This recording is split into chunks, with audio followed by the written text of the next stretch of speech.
Hey, it's your friend and host, Courtney Turek, and welcome to Bold Moves, Confident Choices, the podcast where we own our path, make fearless decisions, and get real about what it takes to turn bold ideas into reality. Today, we have a powerhouse guest who is a female. Her name is Nadine Lavigne. She has 2 decades of leadership at powerhouses like GE, Boeing, IBM, and Nadine knows what it takes to lead at the highest level. She's on a mission to shake things up for the best. And today she's helping individuals and teams ditch the masks and lead with authenticity, trust, and purpose. Nadine doesn't just talk leadership, she lives it, bringing contagious energy, raw honesty, and just the right amount of humor to every conversation. She's all about creating real spaces where people can drop the act, tap into their potential, and walk away feeling more seen, inspired, and connected, not only to themselves, but to each other. I'm also excited to share that I'll be spending a weekend with this amazing woman and two other incredible ladies. Wait, in a tent for an entire weekend. Yes, I said tent, at an inspiring event called Running Man, hosted by Jesse Itzler, where it's all about health, wellness, connection, music, and more importantly, fun. I'm going to stop chatting now and introduce this amazing woman to share more about herself. So, Nadine, hey, welcome. So good to see you. Thank you, Courtney. Thank you. Thank you. I am so pumped to talk and to hear more about your background and also some of these big, bold moves in your life. So before we get started, can you just share a little bit more about you? Yes, of course, of course. So, as you mentioned, I did have over 20 years in corporate, large corporate companies. And I'm very, very grateful for those experiences, right? They built me into the leader that I am today. But it started to change things, right? It really had me rethinking how I behaved in some of those environments. And often I found that I was not really truly myself. I was behaving as if I thought I had to. A couple of those companies you mentioned are heavily male dominated, and I was surrounded by male engineers all the time. Brilliant people, wonderful people to learn from, but also not people like me. I was not an engineer and I was not an older man, right? Like, Yes. but I behaved a certain way to try and fit in. All I wanted was to be a part of this engineering environment, this company, right? As I was growing into my career, I wanted to be a part of something. Over time, I started to recognize more and more. I'm like, wow, I am not being myself. I'm a different person at work. And there were some things that along the way I didn't even feel comfortable with, right? So in HR, there's a lot of things you have to do that aren't fun. And there were some things along the way where I was like, oh, this is icky. I don't like it. So when you were talking about big moves and when you asked me to do this, I was thinking about what is it if I had to pick just one? And I'd say it was when I really stood up for and stuck up for a coworker that they were probably going to be let go and it didn't feel like the right thing to do. And I really stuck up for that person, put my neck on the line, right? And eventually realized I was putting myself, like I was falling on the sword for this person. Literally, I was going to have to leave the company if I continued to fight for them. And I started to realize, like, this is not me. This is not what I do. I don't fake a feeling to just, I don't know how to say it, but it felt really bad in my gut. And when I was like, okay, the gut reaction is telling me I need to do something different. And that's actually when I decided to leave corporate. I was like, this is not for me anymore. Wow. Yeah. I mean, Nadine, I think so many of us who have been in male dominated environments can relate to that feeling you're starting to give to us of what you had to go through day in, day out. And this bold move that you're talking about, what was that moment when you're like, I have to move forward with my gut? Walk us through that process for you.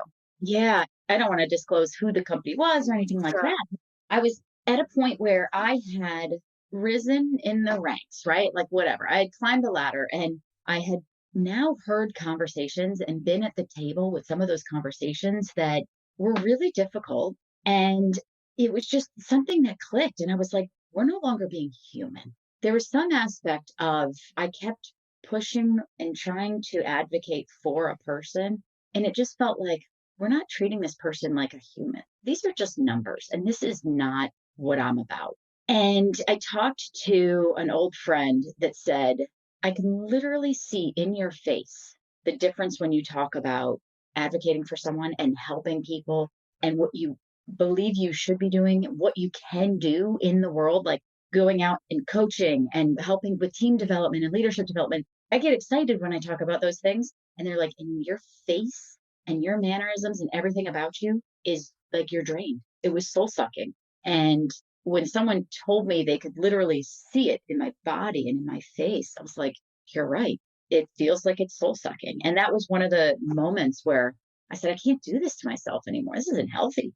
I think that was it when I realized that it's not only a job that's making me feel a certain way, it became part of my own health and well being.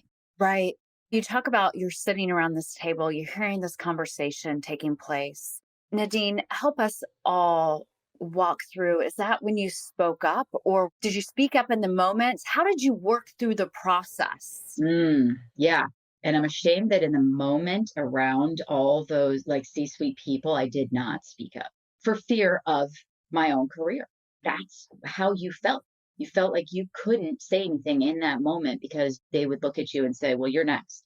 But later, I came back and had some very candid, very real conversations with other people that were at the table that I felt I trusted a little more and said, this isn't right. We can't do this. This is not the right path forward. And then I was told, right? "Mm, sorry, you have to do it." Oh, I was like, so there's no choice. Me advocating is not going to help. No, it's not going to help. So it's just so interesting to see how some decisions are made at those levels. And even trying to be an advocate and trying to be more human and trying to help people, it falls on deaf ears. Yeah, it was Yeah. rough. It was rough. So learning to speak up and to get to the level of you're like, I can't do this anymore. What was that process like, though, for you to gain that confidence, to gain the ability to take that bold move, to stand up for yourself? Because I know you're not alone with what you just shared. So, for our listeners out there, how can you help us all walk through that path if we're in that moment? Yeah, and I will say, I think it took me years. I think this moment has happened to me a number of times in my years of, in my career. But I always pushed it down and just said, I have to walk the line. I have to stay within the corporate boundaries, right? Do what they tell you to do, stay in the corner and color, that sort of a thing. And that becomes the norm. And if you're in corporate long enough, you feel like, okay, well, if they told me to do it, I'm just going to do it. If they tell me not to do it, I'm not. And eventually, what started happening was I recognized my value. I recognized that I don't need corporate to be me. I was like, I have enough experience. I have gained knowledge. I have skills. I have things that I can bring to the world, whether I am in one of these big companies or not. And sure, like I said, I'm grateful to corporate because it gave me those skills and experiences that got me to that point. But at the same time, there was a clicking point where I said, I don't need them anymore. And that's when I started to really find my voice and say, I can actually stick up for myself because I know not that I had anything else to fall back on. I actually left corporate with nothing. So it wasn't like I had another job or anything to fall back on, but I just felt confident and real in my ability to make a decision. I had finally gained the confidence to say, I know what's right. I know this doesn't feel right. I've gone along my career just nodding and smiling, and now I'm not going to do that anymore. You talk about your gut feeling a lot, or that, this is just surfacing for you. Did you lean on people? Did you lean Oh, on mentors? What did you do to talk through this gut feeling? Because it's a bold move. You just left. It's not like you had something else to fall back on, income, right. anything. Right. Yes. And I should have mentioned that. I leaned on a lot of people, trusted partners and people that I knew would give me a real response and reaction. Friends, past coworkers, whoever it may be, and everyone that I described the situation to and described how I was feeling, they did validate that it was a crappy situation, right? They validated that I should not have to keep my voice silent in this type of situation. And they also help me understand, yes, you do have more that you can give. And your energy, when you talk about doing something else, when you talk about working with teams, when you talk about coaching or doing leadership development, facilitating in a room, like those are things that bring me energy and that I love. And they could see that when I talked about it. Again, they could see the reaction in me when I was talking about how I felt and the behaviors that I was dealing with versus the potential that I had and the excitement that I had for the kind of work that I wasn't able to do. Yeah. So, Nadine, now you work with teams and you really help to bring this authenticity to the surface. You help teams to remove what you say, the mask, and to be more unique and genuine in your true self. You consult for big corporations now. How do you work through this process? Because it's hard to change culture, especially at big corporate. It is very difficult. And yeah, and I have a couple clients now that are huge. And yeah, I'll walk into the room to facilitate, and you have to immediately make them feel like they are in a safe environment. Mm. If I can get 20 people in a room for a few hours and they are able to start talking and sharing, yes, maybe they're not letting the entire mask down, but there are people in those rooms that are talking more than they do when they're with their team. Hmm. And I've heard that feedback. So it's a matter of providing a safe space, psychological safety, right? In that room for a few hours to allow them to just pause, think about, go through the learning, obviously, learn something new, but also reflect on who they really are, right? And Yeah. what they really want to be as leaders. We talk a lot in those sessions about where they can improve. We actually, I mean, there's a lot of discussion on them allowing themselves to recognize they're not perfect leaders. They absolutely have things that they can improve. And we break down the barriers to get there. I think it's just about psychological safety and getting a room that people feel like they can open up and talk. To all the leaders out there, and actually to everyone, how do you create a safe space? How do you walk in to that environment that is in the box and generate a safe space for people to start to open up and feel seen? Yeah. Well, one of them is I myself am vulnerable. Mm. I allow myself to be very vulnerable. I will share that in the very first session, the very first, with one of my corporate clients, I had poured coffee down my shirt. And I was like, of course, this is happening. Very first engagement. And I owned it. I told the story. I was like, I had it right down my shirt and I owned it. And I think it's things like that. You allow yourself to be vulnerable. You tell a story. I often tell stories about the things that I don't do well. And I share with them the things that I give them a lot of gratitude. I do, a lot of around gratitude as well. But it's allowing them and everyone in the room to see we're not perfect. Allow yourself to open up and be vulnerable. And the minute I can get just a few people to do it, and myself, like I said, I always start with myself, but a few other people to do it, others start to chime in. I think it's about listening as well.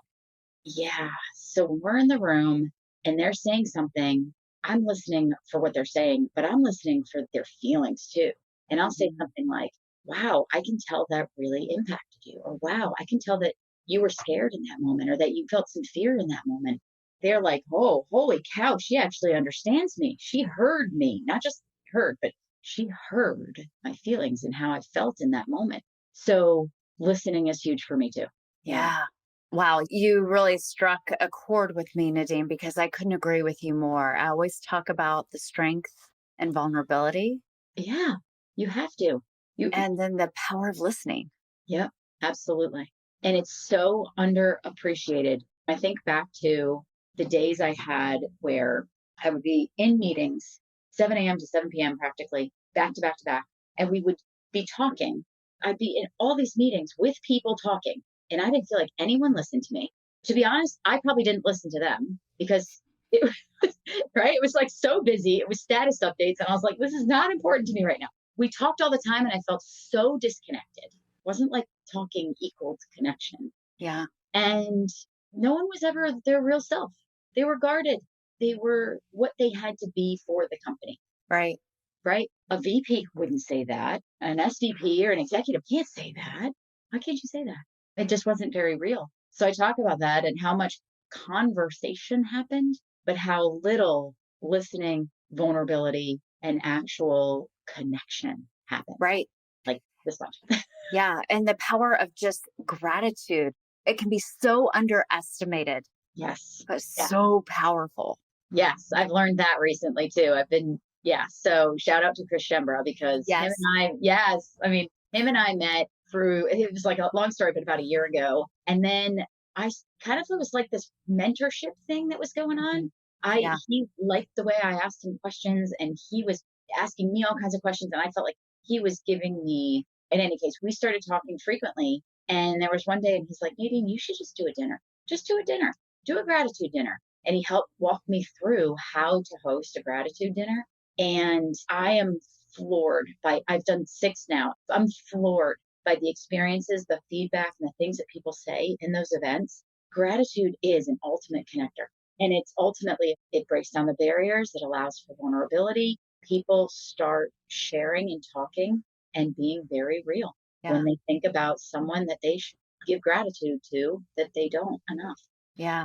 And Yeah. for everyone out there who's listening, again, if you don't know Christian Bra, you need to look him up because he is the founder of the gratitude dinners that I got to experience a little bit at an event with Nadine in New York City. And I will tell you, it was extremely powerful to me and has been continuously a reflective process at Yeah. the forefront. It's incredible. Yeah. So, Yeah, absolutely. I mean, yeah, and that's the thing. People keep talking about it weeks yeah, later, months later.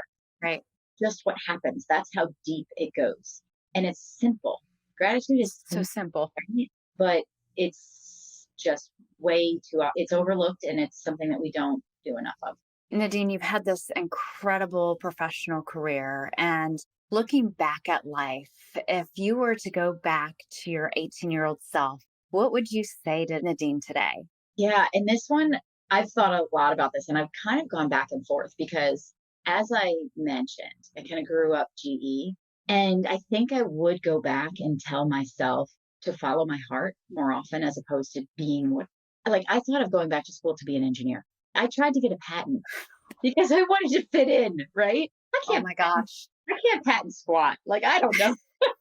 And I, Sure, you could, but do you really no, want to? right. No. And I always was terrible. I know we shouldn't say this about ourselves, but I was terrible at math. I would not be a good engineer. But like these are the things that I did to try and fit in. And I spent so much mental energy and so much emotion on trying to fit into people that weren't really like me. And rather than just embracing my voice and being like, hey, I'm not an engineer, but I have a voice and I can be here too.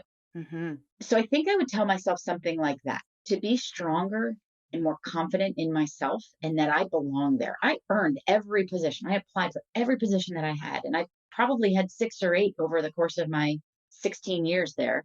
I go back and forth because I'm very, very grateful for that experience. But at the Hmm. same time, I wish I did it differently. I wish I could have been more myself, could have allowed myself to have a voice rather than being told to go get photocopies and being like, okay, sure. I mean, Yeah.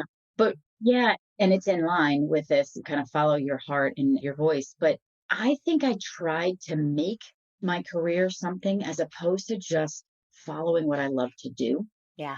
And I think maybe that's a shift in the past 20 years as well, right? Because jobs are all over the place and they're so different. In the past, it was like, what is my career path? And people would like plot out what they thought their jobs were supposed to be. And there were these ladders and there were different levels. And I think I thought that too, right? I'm going to be Mhm. this and I'm going to be a manager and then I'm going to be a senior manager and a director and all these things. And ultimately, my life is now zigzagged all over the place and I'm better for it. And I Yeah. think I would have told myself younger, don't try to make a specific career path. There's no specific career path for anyone. Let yourself zigzag all over the place. Follow what you love to do. Just keep learning and gaining experience from all of Yeah. Nadine, it's really awesome to see you're living that truth for yourself now. it. Yeah, for sure, for sure. I mean, it's like I still zig and zag all over the place. Yeah. And I always found it funny when people would say your career's the straight trajectory, right?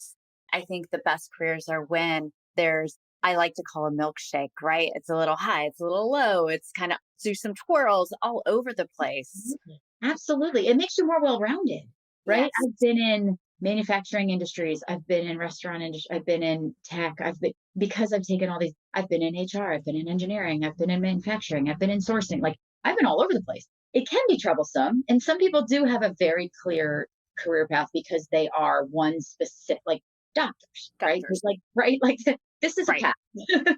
So it's not true for everyone, but someone like me, yeah, I'm kind of a jack of all trades, for better, for worse. That's what I am, though. I just go in, I execute, I get shit done, right? I help make people work better together, right? I help Yeah. allow people to work better together and help teams function better.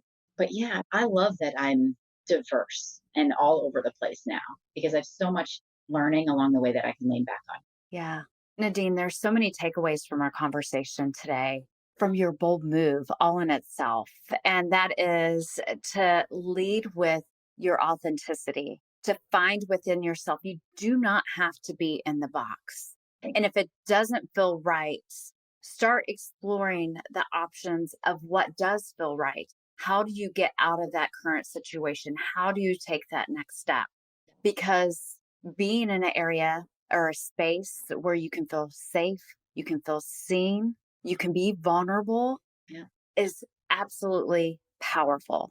Yes, that's where people will thrive. That's where Yeah. people will work. If you want your team to produce and work well together and be successful, that's what you need. You need that sort of environment for sure. Right. And if your heart and your gut is not aligning, we're not saying to run right away. Take No, the steps to do it in the proper way, right? yeah, yeah. To Reach make out to sure that, and yes, reach out to those that you trust and those that can give you advice, and you can share your full story with them, and they know you, and they know what you love, and they know what you do. Right? Get yeah, that input from others because that's essential to understanding what's really going on here. Because everybody's careers and lives have ups and downs, and you don't want to do it every time you have a down. But correct. when something like you said, gut is not like you're just really feeling like this is not right, morally almost not right, you got to check in with other people, Yeah. connect with other people, use your resources, use your network. And if anyone can help, they want to. They do. So Everyone true. I talked to was like, they wanted to help me, they wanted to listen, and they wanted to see me get through it and succeed. Yep. Great point, Nadine. Oh my gosh, I am just so honored that you were here today. If It was anybody wants to find Nadine Lavigne, where do they go? probably LinkedIn, right? Like I have a website, but I am all over LinkedIn all the time. I try to post almost every day. I post t-shirts on Fridays. I post about my family. I post about my company. And so LinkedIn would be the space to start. And then from there, depending on what we want to talk about, we'll go from there. But LinkedIn. And I can attest, you will see her vulnerability on LinkedIn. So, Mhm. highly recommend you looking Nadine up, following her, connecting with her. And again, Nadine, thank you so much for being here today. And to everyone out in my audience, go be bold, be confident, and be you. Thanks. Thanks for tuning in to Bold Moves, Confident Choices. Remember, the boldest moves come from trusting ourselves and taking action. If you loved this episode, don't forget to subscribe, leave a review, or share with someone who needs a little extra boost to boldness. Until next time, be bold, be confident, be you. Thanks.